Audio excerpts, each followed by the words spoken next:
Despite the many criticisms leveled at the White House about the conduct of the war in Vietnam, few candidates for office in November elections would take issue with the administration's viewpoint. As one critic put it, they all know that Lyndon Johnson had been the most fervid advocate for peace in and around his administration.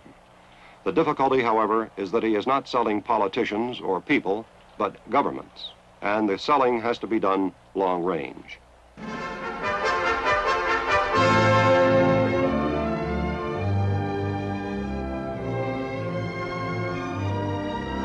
In the normal course of events, official visits by foreign heads of state often have little impact on the relations between two countries.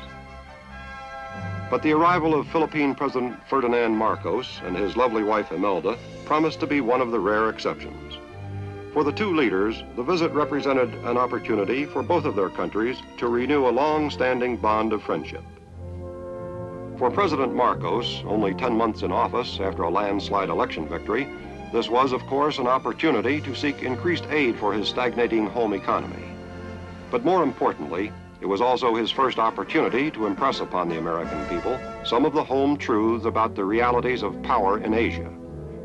Realities that had prompted him to commit a 2,000-man force to South Vietnam, despite strong congressional and leftist opposition in his own country.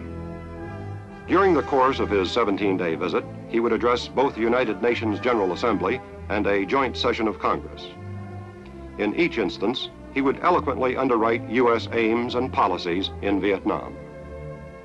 To Congress and to President Johnson, he would propose the formation of an Asian forum to deal with any future crisis in Asia, as well as the present conflict in Vietnam.